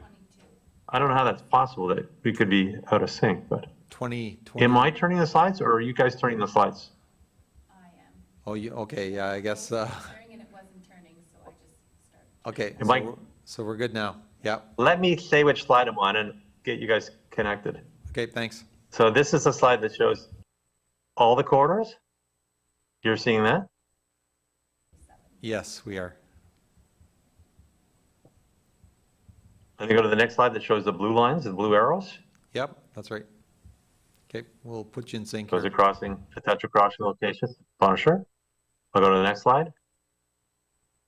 Here's some blow-ups of corridors. So potential alignment to connect or make a collector road network that goes from the Mattaway Park across 132 to the north across the Bonnechere River. Potential corridor. Again, we've met with this developer in the area and we shared our potential locations for collector roads. The next slide shows some red lines. These would be longer term connectivity to the two of the interchanges in the town.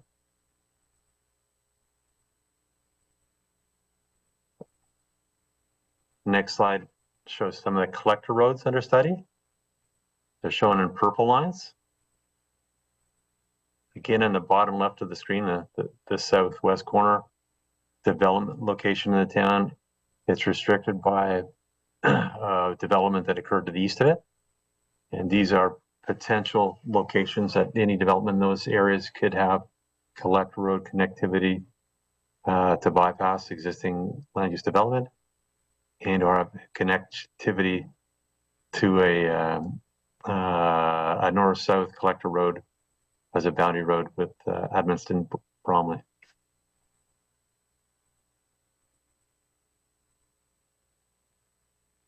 The next slide kind of shows a blow up at the northwest corner of the town. Map 1. These are a couple variations of where that western collector boundary road might connect back to Highway 60 within the town or outside the town in Horton Township. Again, the time is right to define a plan, integrate it with the land use plans where they can build collector road corridors through the developments predicated on providing this access out to Highway 60.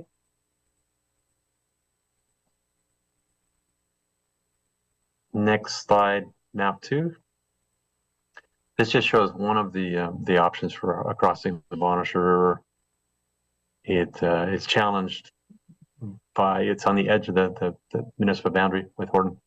It's challenged by the alignment of the Bonnechere River. But again, we've tried to show all potential alternatives before we select a preferred one. This is a blow up of the southwest corner of the town.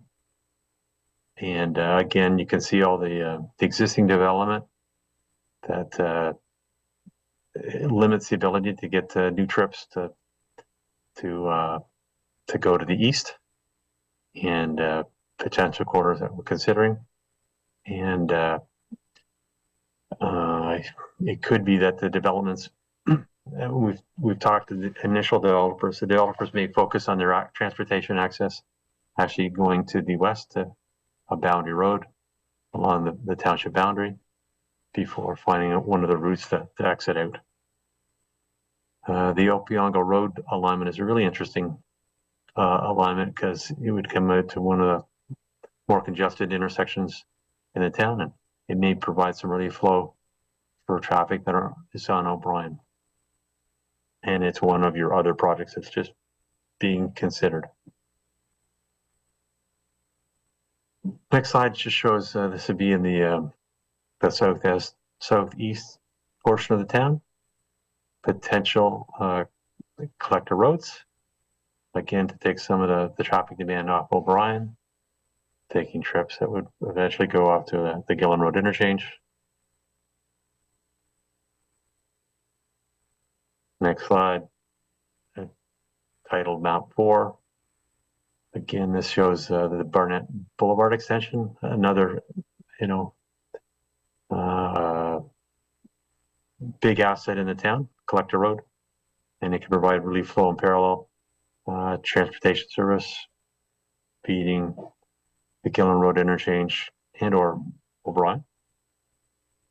It would set up parallel collector roads to the arterial road of O'Brien, Hall Avenue and Barnett Boulevard.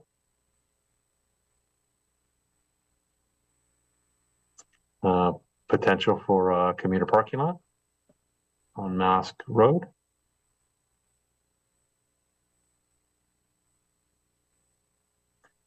As we said, active transportation is part of the master plan. This is a potential for improvements on Gillen Road with new sidewalks.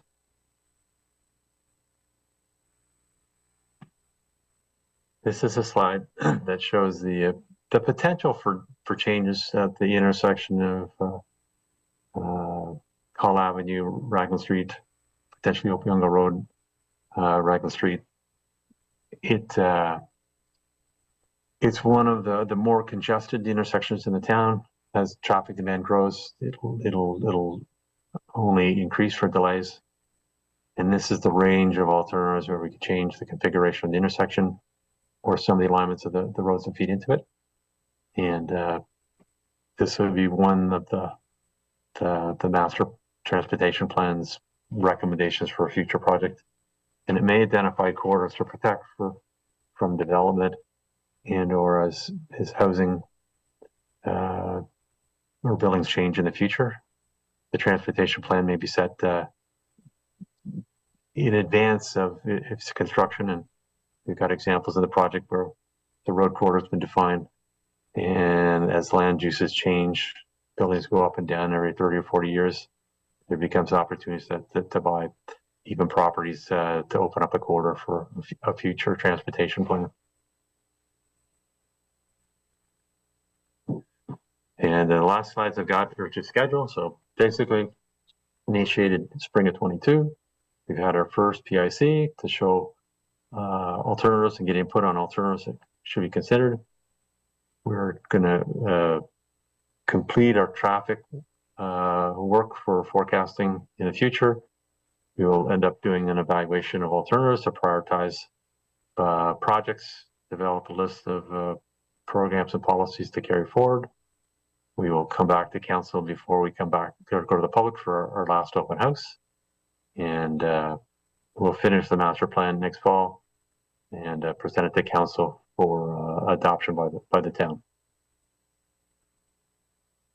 And with that, I will turn it back to the chair. I'm available for any questions. Thank you very much. That I had the opportunity, I think along with Revimo, we were at the open house to see the big maps and stuff, and it's exciting, and I think it's also ideas. I don't want the public to think we're going to go out and start, you know, doing this tomorrow. But does the council have any questions for Steve? Councillor Dick? Thanks, Steve. I was just wondering if you could go back to slide, I don't know the number here. It's the development growth slide, transportation mass. I can't see a number on my Land use one, is it on your screen now? 16, slide 16. Oh, okay, the map. Yeah, yeah. Thank you. So I'm just curious, I see you have residential development in blue, you have pink is long-term development, and yellow is commercial development. So when you guys put this plan together, who owns the land? Do you know who owns the land? Most of this is privately owned, but it comes from the official plan zoning designation. So it's development land, and some of these owners are already contacting us about how their plans might fit in with the transportation plan. If I can just add, that's CAO Tremblay. So the green lands termed industrial development, those would be within the industrial park. There's some of the yellow lands that are identified are also within the ownership of the town. And as Director Withers explained, I think it was last meeting, we're planning as part of the budget to bring secondary plans to review how these lands could be developed, and some of these could be sold. But before we do that, like these are large, those are large parcels.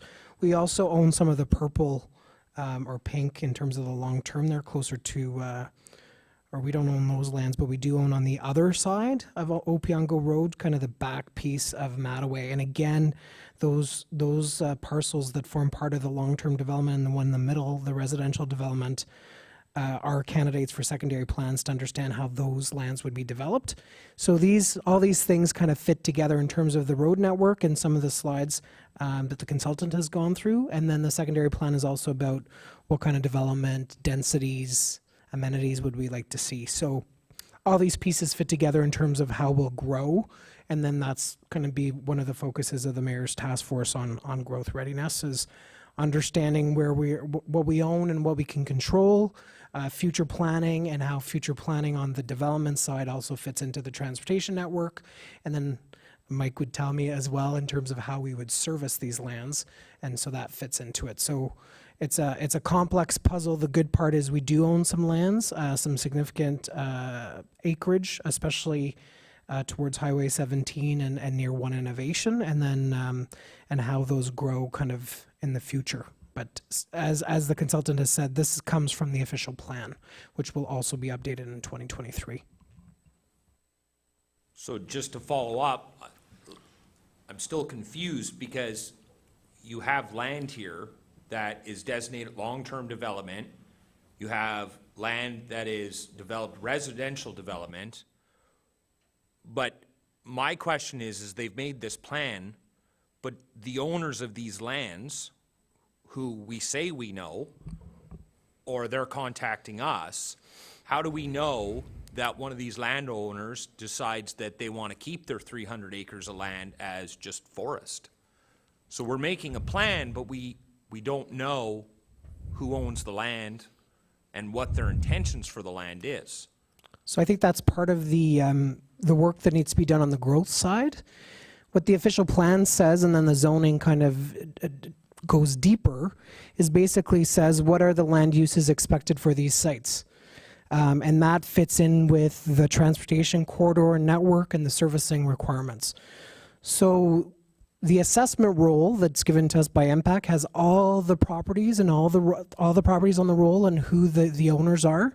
Part of that exercise is to have ongoing discussions with the landowners to understand where they're at. And as the consultant said, in some specific scenarios, they're consulting as part of due diligence and the EA process to understand what the options are.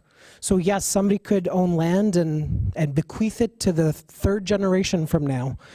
We can't control that. We do what the official plan does, and we look at them every 5 years, and same with zoning. And I think there's going to be a very strong growth element to this official plan review, will be how are we growing into the future. So this is based on what we have now, understanding that there's a lot of work that goes into it. And maybe Mike can add. Yeah, and I'll just add that that development, you know, the municipality plays a very leading role in meeting with developers, and a development is going to happen either through the subdivision process, so there's a plan of subdivision that gets put on a property, or through site plan. And what we use is we basically look at these master plans, and when the developers approach us, and they're involved now, like they get public notice of all these master transportation plan meetings, and they're encouraged to come out and talk to the town and the consultants through this process, so that, you know, they can determine if they consider that there's going to be a negative impact to their properties, right? So they participate in this process, and then through the subdivision process and the site plan, then the municipality establishes some boundary conditions and some conditions of subdivision. And we may, for instance, say, like with the Hunter Gate, we'll have a condition that the developer shall provide a collector road connecting from point A to point B through the development, and he can have some flexibility in the plan he's proposing, as long as he's going to satisfy this general intent of the municipality. And the reason the municipality is undertaking these studies is to protect the interest of the municipality to be able to provide the services that it needs to support the growth, right? So we have a responsibility that when we're communicating now with the property owners through this process and the master plan process, and then in the subdivision process, then we'll establish some basic constraints that the developer has to accommodate in its development to serve the future needs of the town. And usually it's a cooperative process. We work with the developers. It's not like we're saying you shall do this. We're saying we need to do this, and they like traffic flow through their developments as well, because it helps, you know, the residents move in and out of their developments easily. Commercial developers like to bring traffic to their door, so it's usually in their best interest to have traffic moving well through the community. So we don't find that it's you know, it's something that we work together on to develop a plan that meets the principles that are set out in the official plan, as well as the transportation master plans. Okay. Okay, thank you, everybody, for that. And then I do have a silly question.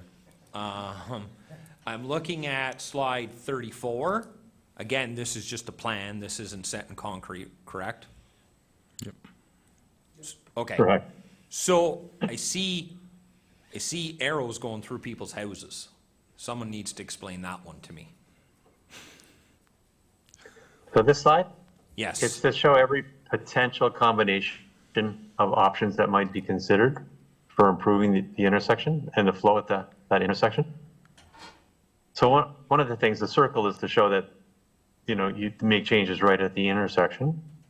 And then the other lines show potential realignments of the roads to remove one or more of the legs of the intersection. We typically like to have between 250 and 400 meters for spacing between intersections, but this would show if we realign, say, Raglan Street, there's 3 options that it might have a quarter to pick it up to Veterans Memorial Parkway, and then we showed in parallel Hall Avenue if we had eliminated that leg of the intersection where quarters might be available, that it could come out to and not have to come out to the intersection. We haven't chosen one. We started out by trying to show every possible combination rather than focusing on a single one at this stage. Okay, that answered my question. Thank you. Any other council have questions? Absolutely. I can just add to this, just in case people are reading this slide one way. We know the intersection's a problem, so basically Mike has said to the consultant, hey, you go and figure this one out. There might be an alternative that they'll recommend that might not be feasible or for council, and the intersection will stay the same. However, I think the consultant and staff understand the challenges. So when Mike was saying about pre-planning and ensuring the growth occurs and that the traffic flows are properly planned, and the consultant reiterated that, we do that so that you don't have these situations. So we all recognize that Confusion Corner is called Confusion Corner for a reason. And sometimes to fix an existing problem, it becomes very, very costly. So the consultant's doing the due diligence on this. This will form part of the consultation, and the plan will have a preferred alternative. But that also requires council down the road to decide whether or not to implement that preferred alternative. My God. And I was just going to add, in that particular intersection is actually under the control of the county of Renfrew. So we are, doing work in our master plan to provide some positive suggestions to other road jurisdictions like the county that hey, there is an issue with this intersection, and that there are some options available to solve the problem or make it better. And it's like Steve was saying earlier, that if one of those plans or those drawings just happen to show that it goes through a house, then the municipality may look for opportunities, if that house becomes available for sale, to purchase it and secure that corridor, right? And like if you don't have any lines on the drawings, then you don't know what the possibilities are, and you can't make moves to try to make it better. So this is an idea of, we didn't catch it in advance of the house going in there, which is probably what should have been done, 100 years ago. Somebody should have planned it out and said that house shouldn't go there. But in the end, it is there now. So now we have to look for opportunities to make it the best we can through the various opportunities, mitigating the environmental impact, the social impact, and the economic impact, right? And I think I just want to add too that, these are ideas and potential options, and not, it might only be one that's considered. So I just want to give Councillor Legree the peace of mind that he can sleep well tonight. That okay? So, don't panic. Any other questions? Rebimo?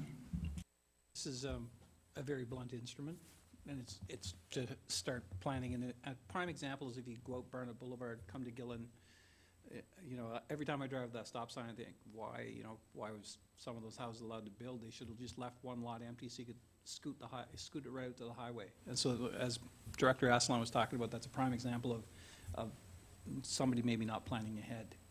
And with regards to the Confusion Corner, my sole claim to life of any success I've had in the 3,000 discussions on that corner has been that at some point somebody devised a paint product that could curve. So now we have it painted so you can follow the lines around. That's been my only contribution in all the conversations we've had, because nobody, everybody looks at it and sort of, oh yeah, that's pretty interesting, and next.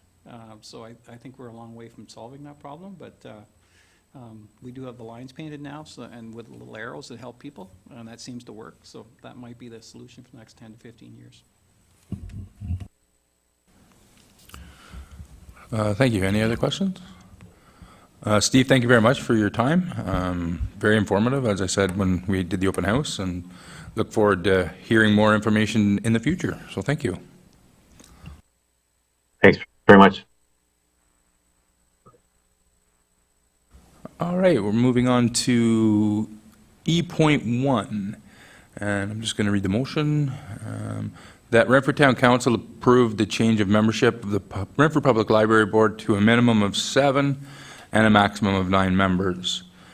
And that Renfrew Town Council approved the resident appointments as recommended by Library CEO Thompson, CAO Tremblay, and Clerk Charbonneau for the Renfrew Public Library Board for the term of 2022 to 2026.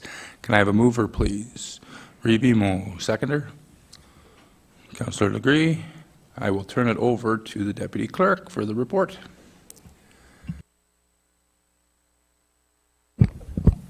Thank you, Mayor Cindy. Okay, so just going over the report that's provided in the council package. Basically, the town of Renfrew underwent a recruitment process for the Renfrew Public Library Board. The application submission date was November 30th, and we had a total of 6 applications received for residents here in town. All the applications were reviewed on December 1st by myself, librarian CEO Thompson, CAO Tremblay, and Clerk Charbonneau. And based on those reviews, all 6 applicants are actually being recommended for citizen appointment for the 2022-2026 term due to the experience and their diverse backgrounds. So I'm just going to go through the 6 applicants. So Donna Clark, who has been part of the library board for the past 16 years. She's an avid community volunteer and has 19 years experience with the RVH Hospital Auxiliary. Heather Dale, who is a returning library board member, the previous board secretary, and is a teacher in the immersion program at Central Public School. Lauren Davidson, a new resident of Renfrew, she's also a family lawyer and a panel member of the Office of the Children's Lawyer. Jane Donnelly, also a returning board member, was the previous chair of the last term, has worked in payroll and accounting in her previous career, and now volunteers regularly within the community. Taryn Jacquard, who would be an actual new member to the board. She's previously managed national nonprofit associations and has worked as executive assistant for the last 9 years. And then lastly, Kristen Miller, who has previously served as vice chair the last term, has a background in retail, is very community-minded, and has a great communicator. So as staff, after reviewing kind of all the applicants, we felt it was important to not only cultivate the new talent and the interest received from the 2 new members that it put forward, but also acknowledge the value and experience that the past members provided. So in addition to those 6 applicants, Mayor Sidney and Reeve Emo, along with Tracy Stevens, who's the recommended representative from Horton Township, would be the recommended appointments for the Renfrew Public Library Board for this term of council. And kind of based on this recommendation, and because we're putting forward 6 applicants, the recommendation is to change bylaw number, it is based on this recommendation that the bylaw number 103-2022 that's included in your agenda package amend section 4 of bylaw 2-98, which would increase board appointment from 7 to a maximum of 9 resident members, allowing up to 6 appointments for the town of Renfrew residents, up to 1 appointment for Horton residents, and no greater than 50% minus 1 for council memberships. So that's a lot of information, sorry, but if anybody has any questions, please let me know. Any questions, council? All right, so I'll read the motion again. The Renfrew Town Council approved the change of membership of the Renfrew Public Library Board to a minimum of 7 and a maximum of 9 members, and that Renfrew Town Council approved the resident appointments as recommended by the library CEO Thompson, CAO Tremblay, and Clerk Charbonneau for the Renfrew Public Library Board for the term of 2022 to 2026. Could I have a mover? Councillor Deck, Councillor Legree, all in favor? That motion is carried. Thank you, council.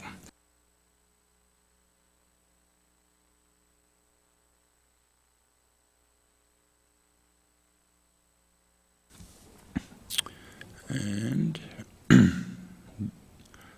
motion being that Renfrew Town Council confirm the minutes of council and the confidential minutes of November 29th, 2022, understanding that they remain confidential. Mover? Councillor Legree, second by Reeve Emo. Any questions? All right. All in favor? Carried. And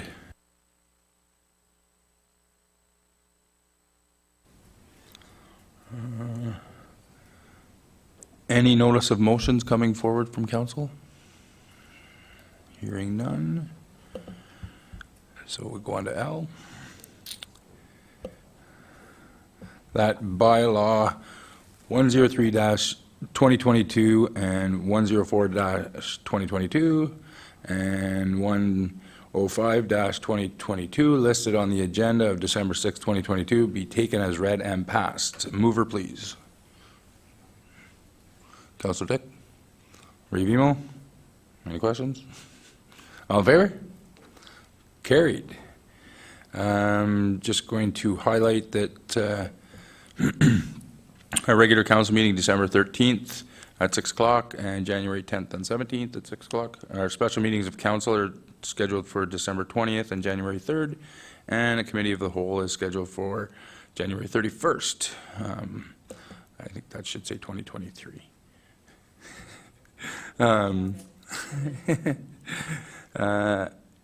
I guess I can adjourn, right? We are adjourned at 8:02. Thank you very much, council.